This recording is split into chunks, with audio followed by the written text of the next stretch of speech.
Assalamualaikum warahmatullahi wabarakatuh. Sahabat beriman, berdasarkan hukum Islam, zina tidak hanya meliputi perbuatan asusila, namun juga meliputi perbuatan dosa yang dilakukan oleh mata, hati, dan telinga. Diriwayatkan oleh Abu Hurairah radhiyallahu anhu bahwa Rasulullah shallallahu alaihi wasallam bersabda, Allah telah menakdirkan anak Adam sebagian dari zina yang akan dialaminya.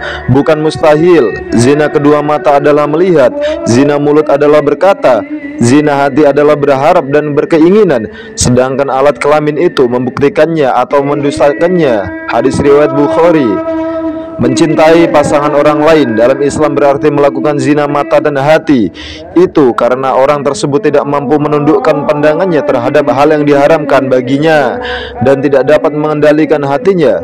Rasulullah Shallallahu alaihi wasallam bersabda, mata itu berzina, hati itu berzina. Zina mata adalah dengan melihat yang diharamkan, zina hati adalah dengan membayangkan pemicu syahwat yang terlarang, sementara kemaluan membenarkan atau mendustakan semua itu.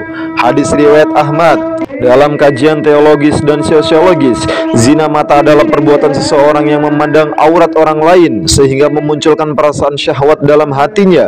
Sedangkan pengertian zina hati adalah saat seseorang tidak dapat mengendalikan pikirannya dari membayangkan sesuatu yang diharamkan baginya.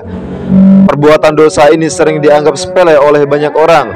Faktanya, menurut Ibnu Qayyim, mata dan hati adalah jalan yang digunakan oleh setan untuk menghasut manusia agar terjerumus dalam perbuatan dosa. Saat seseorang merasa jatuh cinta kepada pasangan orang lain dan ia tidak lekas bertaubat, maka tindakannya termasuk ke dalam kategori zina mata dan zina hati. Dan hukum mencintai pasangan orang lain dalam Islam adalah haram karena sudah termasuk kategori zina mata dan zina hati. Maka siapapun yang melakukannya akan mendapatkan balasan setimpal dari Allah Subhanahu wa taala. Dan inilah dampak buruk dari mencintai pasangan orang lain, sama seperti dampak zina, yaitu yang pertama, hilangnya cahaya iman. Diriwayatkan oleh Abu Hurairah radhiyallahu anhu, Nabi Muhammad sallallahu alaihi wasallam bersabda, tidak akan berzina seorang pezina di waktu berzina jika ia sedang beriman, dan tidak akan minum khamar di waktu minum jika ia sedang beriman, dan tidak akan mencuri di waktu mencuri jika ia sedang beriman. Di lain riwayat, dan tidak akan merampas rampasan yang berharga sehingga orang-orang membelalakkan mata kepadanya ketika merampas jika ia sedang beriman. Hadis riwayat Bukhari dan Muslim. Yang kedua, memutus rezeki yang berkah. Rasulullah Shallallahu alaihi wasallam bersabda, seorang hamba dicegah dari rezeki akibat dosa yang diperbuatnya. Hadis riwayat Ahmad. Yang ketiga, Allah akan menyegerakan balasannya. Dari Ibnu Abi Barkah, Nabi Muhammad Shallallahu alaihi wasallam bersabda, dua macam dosa yang disegerakan balasannya oleh Allah, yaitu dosa zina dan durhaka kepada orang tua. Hadis riwayat At-Tabrani. Yang keempat, mendapat azab yang berlipat ganda. Abdullah bin Mas'ud radhiyallahu an pernah bertanya kepada Rasulullah, aku bertanya kepada Rasulullah, apakah dosa yang paling besar di sisi Allah Ta'ala?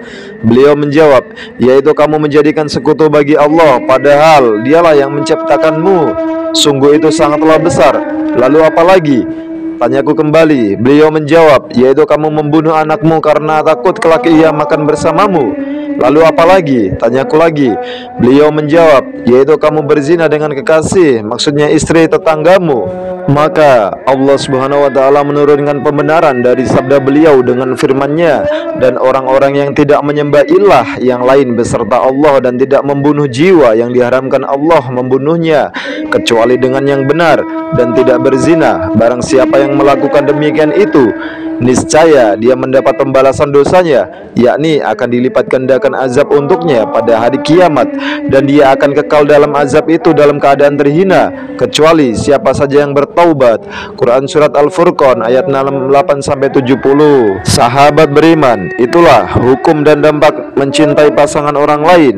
Semoga informasi ini bermanfaat dan mendatangkan pahala bagi kita semua. Wabillahi taufiq wal hidayah. Wassalamualaikum warahmatullahi wabarakatuh.